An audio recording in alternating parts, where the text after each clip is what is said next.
Okay students, हमने full adder और half adder तो पढ़ लिया था। अब ये नया जो कॉन्सेप्ट है ये पैरेलल एडर का है। तो उससे पहले मैं थोड़ा सा आपको रिव्यू करवा दूं कि फुल एडर और हाफ एडर में हम बेसिकली क्या करते थे। बेसिकली हम फुल एडर में दो नंबर्स होते थे। आप इसको इस कॉन्सेप्ट को इस तरह ध्यान में रखो कि फुल एडर और हाफ एडर में हमारे पास दो नंबर थे सिंगल बिट वाले। ठीक है, अब लेट्स सपोज ए और बी, इन दोनों को हमने ऐड करना था। सिंगल बिट वाले दो नंबर थे, A0 B0, A1 B1। मैं ऐसे कर देता हूँ कि एक बिट के नंबर है। अब A की वैल्यू अगर 1 थी और B की वैल्यू भी 1 थी तो हमारे केस में सम क्या आया था? 1, सॉरी 0, और हमारे पास कैरी क्या आया था? 1। तो यहाँ पर ये जो 1 था ये नीचे आके कैरी बन गया था और ये जो था ये हमारे पास सम था। अब अगर आपको याद नहीं आ रहा कि ये 1 और 1 1 0 कैसे बन जाता है, या अगर 1 और 1 और 1 तीनों को ऐड हम करते हैं, ये 1 सम आता है इस केस में और कैरी यहाँ पे 1 जाता है और यहाँ पे 1 फिर कैरी आ जाता है, तो ये 1 1 कैसे बनता है और ये 1 0 कैसे बनता है? तो इसको डेसिमल में कन्वर्ट कर लेते हैं। डेसिमल में 1 को क्या लिखते हैं? 1। डेसिमल में 1 को क्या लिखते हैं? 1। 1 प्लस 1 क्या होता है? Is equal to 2। 2 कितने बिट्स में आ सकता है? 1 बिट में तो आ नहीं सकता, तो ये तो 2 बिट्स में आएगा। तो 2 बिट्स में अगर मैं 2 को यहाँ पे कन्वर्ट करूँ तो हमारे पास बाइनरी में 2 बनता है 1 0। अब 1 0 में ये जो 1 होता है इसको हम यहाँ पे DLD के अंदर कैरी कह देते हैं और ये जो 0 है इसको सम कह देते हैं। इन द सेम वे जब हम यहाँ पर 1 1 1 ऐड करते हैं, जो कि फुल एडर के केस में था कि जो 3 बिट्स को ऐड कर रहा था, प्रीवियस कैरी, उसके बाद लेट्स सपोज A1 और B1, 3 बिट्स से जिनको ऐड करा था। अब इस केस में लेट्स सपोज प्रीवियस कैरी भी 1 है, A1 भी 1 है, B1 भी 1 है। अब यहाँ पर क्या हो रहा था? 1 और 1 ऐड होने के बाद हमारे पास 1 1 आ गया, तो इसको भी डेसिमल में करते हैं। तो 1 plus 1 plus 1 which is equal to 3। अब 3 को अगर मैं बाइनरी में कन्वर्ट करूं तो वो बनता है 1 1। तो हमारे पास आंसर क्या है? 1 1। अब आप इसको इस तरीके से करें या फिर आप इसको 1 प्लस 1 करें, इसमें से आंसर आपका 1 0 आ जाएगा जो कि 2 के बराबर है, और तीसरा आप इसमें बिट ऐड करें यहाँ पर तो आंसर आपका 1 1 आ जाएगा विच इज इक्वल टू 3। अब आप इस तरीके से इसको समझें या इस तरीके से समझें, this will be the same thing. तो आई होप कि आपको इस वक्त ये तो पता चल गया होगा कि जो फुल एडर है, अगर मैं फुल एडर के सर्किट की बात नहीं करता, सिंपल इस तरह इसको कह देता हूँ कि ये फुल एडर है, अंदर इसका इंटरनल सर्किटरी जो भी थी, और यहाँ पे हमारे पास दो बिट्स आ रही थी, लेट्स सपोज A1 और B1, और इधर हम इसको प्रीवियस कैरी आ रही थी हमारे पास, C इन कर देता हूँ या प्रीवियस कैरी इसका नाम रख देता हूँ। तो हमारी आउटपुट क्या निकल रही थी? सम निकल रही थी। अगर मैं इसको फुल एडर 1 का नाम दे देता हूँ तो मैं इसको कह देता हूँ ये सम 1 है, सम 1 निकल रहा था। और दूसरा क्या इसमें से आ रहा था? कैरी। ठीक है, जिसको मैं कैरी आउट कह देता हूँ।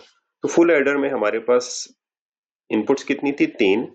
एक प्रीवियस कैरी, एक A1, एक B1, और आउटपुट्स कितनी थी हमारे पास? 2।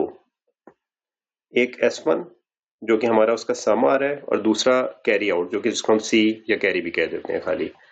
अब इस कॉन्सेप्ट को यूज करते हुए अगर हमने, ये तो सिंगल बिट नंबर की बात थी, अगर हमने 2 बिट नंबर ऐड करना हो फिर हम क्या करेंगे? 2 बिट नंबर का क्या मतलब है? हमारे पास नंबर वही है A और B, लेकिन 2 बिट्स का मतलब है कि A भी 2 बिट्स का है और B भी 2 बिट्स का है। अब जब हम इसको ऐड करेंगे तो हमारे पास आंसर क्या आना चाहिए?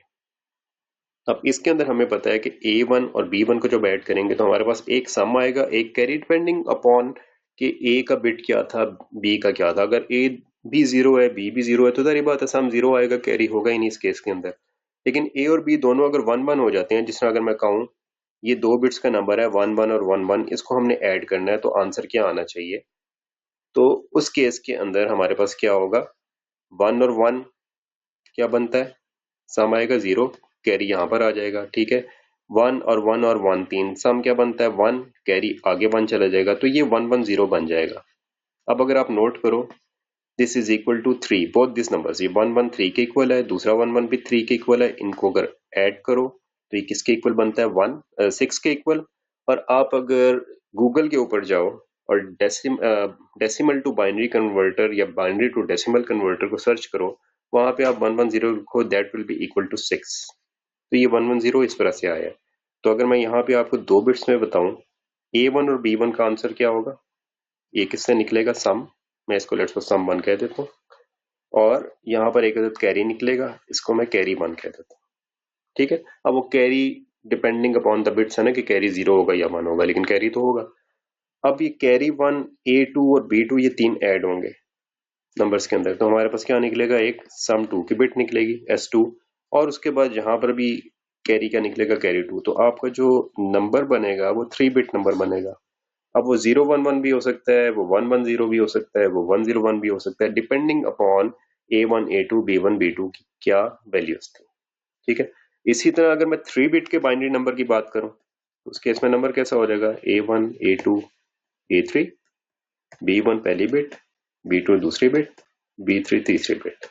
और यहां पर क्या हो जाएगा, A1 और B1 सम 1 आएगा, कैरी 1 आएगा, ये तीन के अंदर सम 2 आएगा, कैरी 2 आएगा, और यहाँ पे अगेन सम 3 एंड कैरी 3, और कैरी 3 यहाँ पर आ जाएगा। अब ये डिपेंड करता है कि यहाँ पे ए और बी की क्या वैल्यूज है। लेट्स सपोज ए था 101, बी था 111। अब जब आप इसको ऐड करोगे तो ये आपके पास 10 क्या है, 11 क्या है, 0, दिस 11 क्या है, 0, दिस 11 क्या है, 1 और 1। तो 1100 आपके पास आंसर आ जाता है इन 4 बिट्स में। लेकिन अगर आपका नंबर होता 001 और 101 तो क्या होता, 110, यहाँ 1 आता, यहाँ 1 आता, यहाँ 1 आता, आपका नंबर ये बन जाता। इस केस में है तो 3 बिट ही, लेकिन कैरी 3 क्या होता, 0 होता। तो हमारे पास 4 बिट्स के अंदर जो पैरेलल एडर से आंसर आता वो ये आता। अब आपका पैरेलल एडर डिपेंड करता है कि आपने कितने नंबर्स को ऐड करना है। ठीक है। लेट्स सपोज मैं अगर आपको कहता हूं कि आपने 2 नंबर्स को ऐड करना है,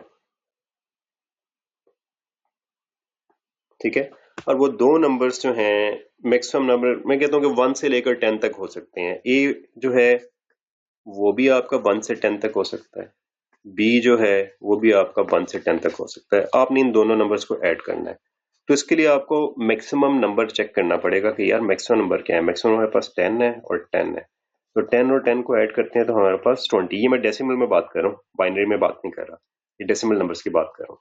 तो 10 और 10 20 बनता है। तो अब मुझे कितने बिट्स का एडर चाहिए।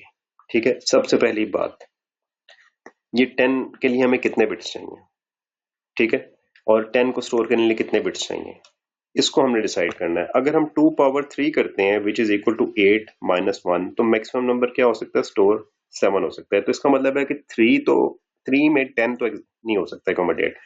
अगर हम 2 पावर 4 करते हैं तो वो होता है 16 minus 1 which is equal to 15। तो इसका मतलब है कि ये 15 इज ग्रेटर देन 10। तो 10 4 बिट्स के अंदर रिप्रेजेंट किया जा सकता है। तो जब हम 4 बिट्स को जब ऐड करेंगे, लेट्स सपोज हमारे पास 10, मतलब हम मैक्सिमम नंबर पे जाते हैं कि 4 बिट में मैक्सिमम नंबर क्या हो सकता है, 1111। मैं 10 की बात नहीं करता कि 10 क्या नंबर बनेगा, मैं मैक्सिमम नंबर पे चला रहता हूँ कि मैक्सिमम नंबर हमारा 15 हो सकता है, और 1111। अब जब हम इसकी बात करेंगे तो 110 दिस 1, ये तीन के साथ क्या आएगा, 1, कैरी फिर क्या हो जाएगा 1, इन तीन को करेंगे तो सम भी 1 कैरी भी 1, इन तीन को करेंगे सम भी 1 कैरी भी 1। तो हमारा नंबर कितने बिट्स का था, दोनों नंबर्स 4 बिट्स के थे। और हमारे पास जो सम आंसर आया है वो कितने बिट्स का है, 5 बिट्स का आया है। अगर आप इसको बाइनरी टू डेसिमल कन्वर्टर में चेक करोगे तो ये नंबर आपका 30 ही बनेगा, क्योंकि ये 15 है, ये 15 है, तो ये आपका नंबर 30 बनेगा। या आप इसको ऑनलाइन चेक भी कर सकते हो। और अब इसका कॉन्सेप्ट बेसिकली क्या है, अगर मैं इसको ए और बी की फॉर्म में आपको लिख के बताऊं पहले एडर पे जंप करने से पहले, तो मेरे पास बिट्स कितने हैं, A1 A2 A3 A4। दूसरा नंबर कौन सा है, बी, जिसका पहला बिट, दूसरा बिट, तीसरा बिट, चौथा बिट। और यहां पर मैं एक प्रीवियस कैरी एज्यूम कर लेता हूँ, जो कि फर्स्ट टाइम मेरे पास हमेशा 0 होगा, क्योंकि मैंने फुल एडर के थ्रू इसको गुजारना है। अब मैं फुल एडर का भी कॉन्सेप्ट डाल रहा हूँ, नेक्स्ट स्लाइड के ऊपर उसकी डायग्राम आ जाएगी तो आपको कॉन्सेप्ट समझ आ जाएगा कि प्रीवियस कैरी आया। मैंने मतलब ये क्या है, ये 3 बिट्स जो ऐड करने हैं ये मैंने ऐड करने हैं फुल एडर के थ्रू। अब फर्स्ट टाइम तो प्रीवियस कैरी है वो क्या होगा, मेरे पास 0 होगा, तो 0 और A1 और B1, मतलब इसमें तो आपके पास, आपको पता ही है कि सम की वैल्यू आएगी और कैरी की वैल्यू आएगी, कैरी 1 यहाँ पर आ जाएगा। ठीक है, इसको अगर मैं लेट्स सपोज कैरी 0 कह देता हूँ।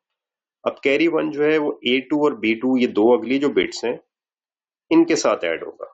तो इसमें अगेन एक बिट हमारी सम की निकलेगी जिसको मैं यहाँ पे S2 कह देता हूँ, और एक हमारी कैरी की निकलेगी जिसे मैं यहाँ पे कैरी 2 कह देता हूँ। कि मतलब ये भी एक फुल एडर से गुजरेगा, ये भी एक फुल एडर से गुजरेगा, फिर ये 3 बिट्स जो यहाँ पर आएंगी प्रीवियस कैरी जो कि C2 है इस वाले फुल एडर की, ये भी एक फुल एडर से गुजरेंगी। तो हमारे पास एक सम आएगा जिसको मैं यहाँ पे S3 कह देता हूँ, और एक उसकी आउटपुट कैरी आएगी जिसको मैं C3 कह देता हूँ। और अगेन ये एक चौथे फुल एडर से जब इन 3 बिट्स को हम पास करेंगे तो हमारे पास एक आ जाएगा सम 4, ठीक है, और आ जाएगा हमारे पास यहाँ पर कैरी 4, ठीक है। तो बिट्स हमारे आउटपुट के कितने बने, 1 2 3 4 5, आउटपुट बिट्स कितने हैं, 5 बिट्स आउटपुट है। और ये जो आपका फुल एडर कहलाता है 4 बिट पैरेलल एडर कहलाता है। तो अगर मैं 2 बिट पैरेलल एडर की बात करूं तो उसकी आउटपुट 3 बिट होगी, क्योंकि जाहिर बात है कैरी को भी कंसिडर करना है।